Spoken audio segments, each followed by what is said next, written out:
Washington Journal continues. Well, for this next hour, we're going to talk about something called the Green New Deal proposal, something you've probably heard a lot about in the news lately. We have two guests here at the table this Friday morning. One of them is Myron Ebell, who is director at the Center for Energy and Environment at the Competitive Enterprise Institute. Good morning. Good morning, Paul. We're also joined by Redman, who is climate campaign director at Greenpeace USA. Thank you for joining us. Great to be here. Thanks for having me. Before we get started with our conversation, wanted to play a short clip from Representative Alexandria Ocasio-Cortez, the Democrat from New York, whose name has been firmly linked, among other names, with this concept of a Green New Deal. We'll begin with her words, and then we'll continue the conversation.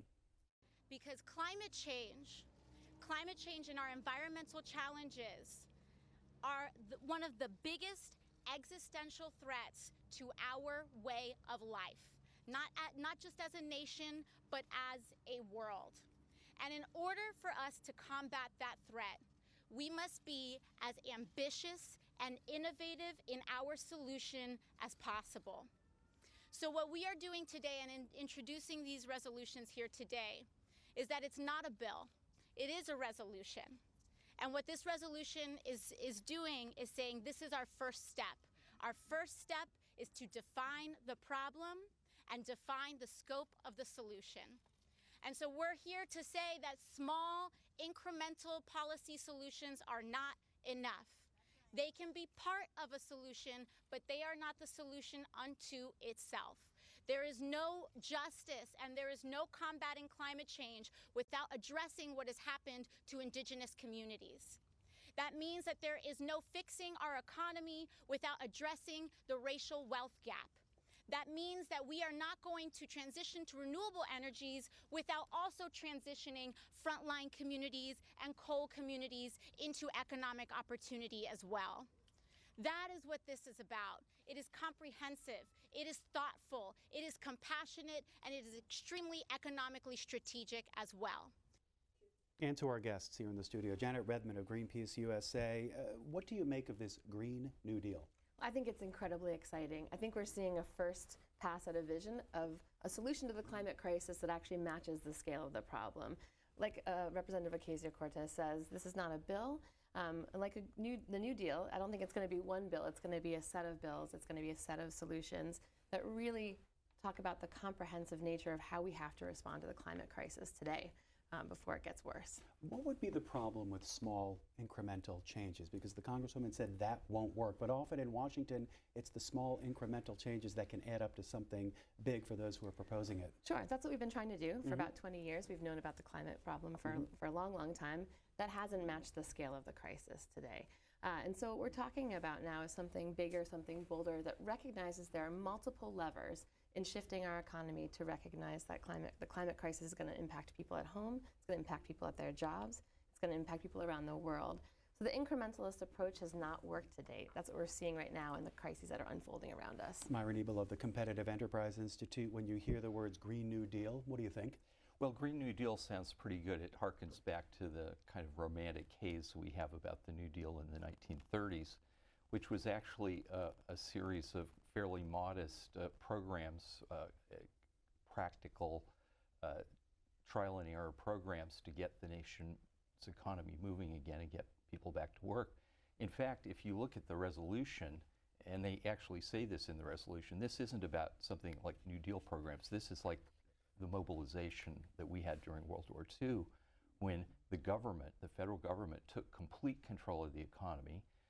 40% of the nation's wealth and economic output was shifted to the war effort, and people had rationing of food, gasoline, heating oil. They had wage freezes, price freezes, and of course, World War II was actually a rather small mobilization compared to what we find in the Green New Deal.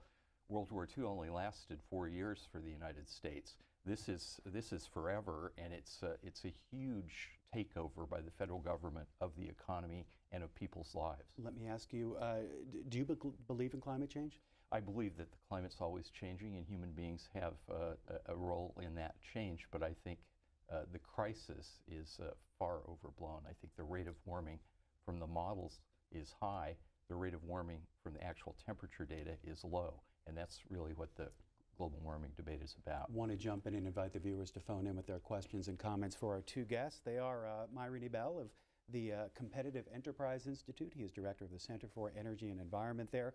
Also Janet Redman, Climate Campaign Director at Greenpeace USA. Here are the numbers to call. We're talking about the Green New Deal. We'll probably get to some other environmental type issues, but we want supporters and opponents of the Green New Deal. Tell us what you've heard about this, what you think about it. Is it practical? Is it reasonable? Tell us everything that you think about this. Is it a good idea? Supporters call 202-748-8000. Opponents call 202-748-8001. We'll get to your calls in just a couple of minutes. Let's just dig into the details just for a couple of minutes. First with Janet Redman of Greenpeace to this Green New Deal. I'm just going to read some of the major provisions here. They're calling for net zero greenhouse gas emissions, creation of high-wage jobs, infrastructure and industry investment around the country, clean water and air, sustainable environment, stopping and preventing oppression. Stopping and preventing oppression. There's a lot there. What would you say about those provisions? I think it's exciting because it's so comprehensive. I think it's actually matching the scale of the problem we're looking at. What's really interesting about the Green New Deal as it's been envisioned in this piece of this resolution, although as I say, this is a first step at a broader vision, I think a broader conversation that the American public is very excited about. The idea of addressing folks who've been marginalized in this economy so far, low-income folks, folks of color, people on the front lines of the climate crisis, I think is what makes this such an exciting vision and such an exciting proposal.